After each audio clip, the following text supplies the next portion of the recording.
From CBS News Bay Area, this is the Morning Edition. Homeless advocates accuse San Francisco of doing illegal sweeps of homeless encampments despite a federal ruling, but the city rejects that claim. We delve into the dispute. An event called the annual Dolores Park Bomb takes a dark turn as police in riot gear show up to shut it down. More problems for Oakland's 911 response system. What to do if you call and can't get through during an initial attempt.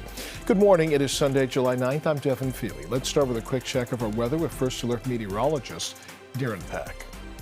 Hopefully you liked Saturday's weather because Sunday is going to be almost an exact repeat of what we did. Take a look at the daytime highs for the South Bay here. You should get up to 80 on average for daytime highs. Today we're probably just going to top out right around 70, and that's a pretty good number for the entire South Bay, whether it's San Jose or Santa Clara. Going to be a little warmer than that for some of the inland East Bay valleys. We can come in and zoom in for a closer look up and down 680. Walnut Creek, you'll go to 73, and Concord will go to 75. There's a noticeable warm-up showing up at the end of the 7-day forecast. I'll see you with that in just a few minutes. Homeless advocates in San Francisco say the city is still carrying out homeless encampment sweeps despite an order from a federal judge. Now, the city says that those allegations are, quote, riddled with falsehoods and that they are doing nothing wrong. This comes after a federal judge ruled that the city can't move people off the street unless they're offered alternate housing. Betty Yu has more.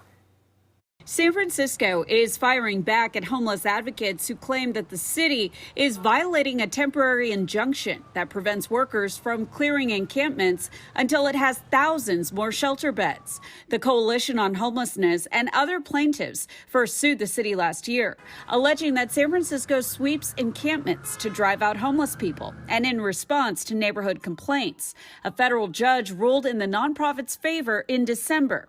This week, City Attorney David Chu filed a brief to clear the record. We have workers that are reaching out to thousands of unhoused individuals every single year.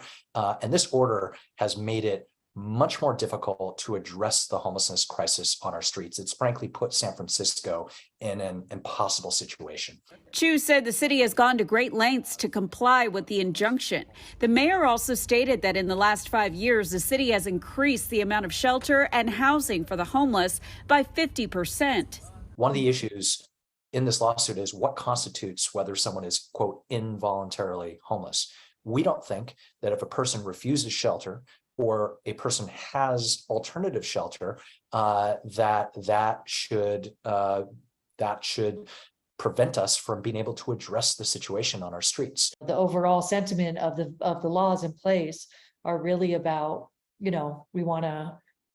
It's not. It's cruel and unusual punishment to criminalize someone when they have no other choice but to be on the streets.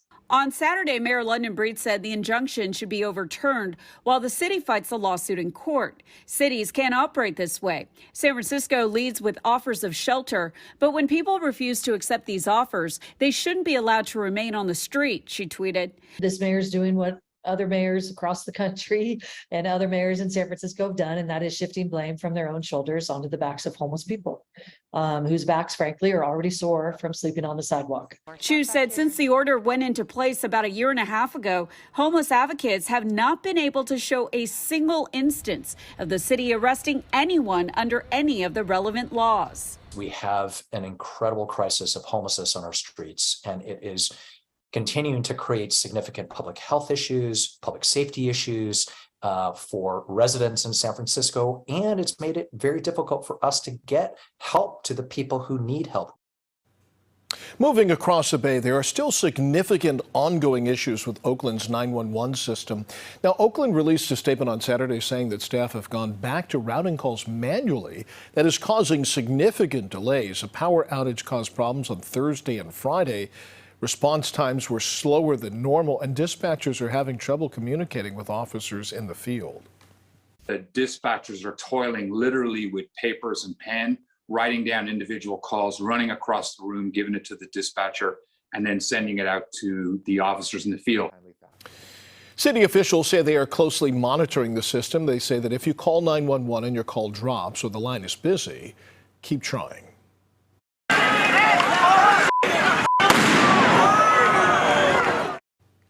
were some tense moments in San Francisco's Dolores Park last night between police officers and dozens of skateboarders. Now, police responded to the site of the annual tradition when skaters ride down the hill. Officers were in riot gear with their batons out, blocking intersections to shut that event down.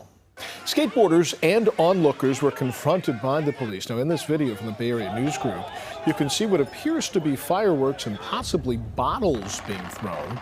Now, later, people in the area were seen on camera vandalizing a Muni streetcar and causing what appears to be some fairly extensive damage. Another video shows officers surrounding the crowd, closing in on them until dozens of people had to kneel and sit down on the ground. Several police vans were on scene to arrest an unknown number of people.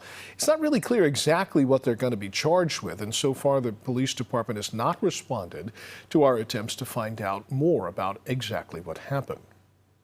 The Ruby Princess cruise ship is set to depart from San Francisco today at 4 o'clock this afternoon. Now, the ship was damaged at Pier 27.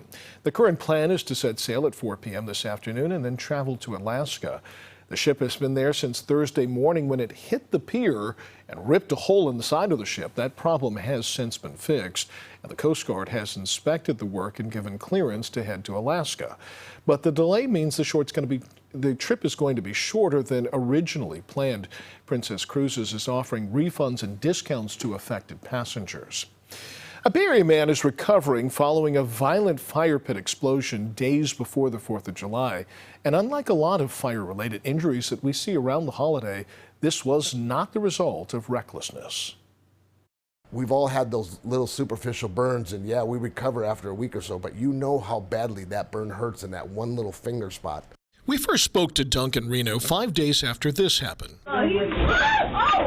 After he suffered serious burns on his legs, hands, and face in a fire pit explosion. My legs were on fire about 10 seconds. Duncan shared his story in the days leading up to the 4th of July holiday, hoping to spare others the painful ordeal of landing in Valley Medical Center's burn unit. Everybody's had some type of burn. Everybody knows how badly those burns hurt.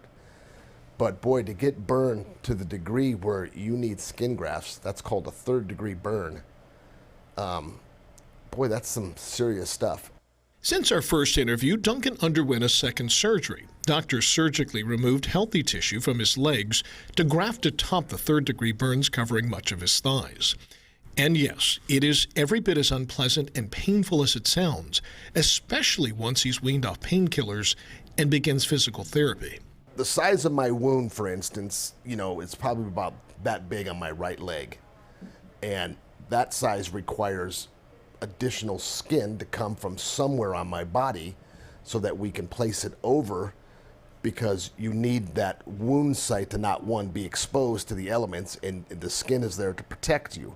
And while injuries related to fireworks and fires in general, fire pits, barbecues, and bonfires spike around the 4th, the threat is far from over. It makes me wish that I would be extremely cautious on any time I see fire, anywhere.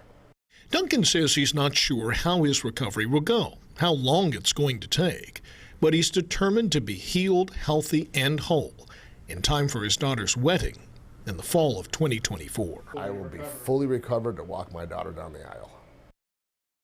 Now, doctors tell Duncan he's probably going to be in the hospital for about another week and a half, and he's going to have to do weeks of physical therapy in order to fully recover.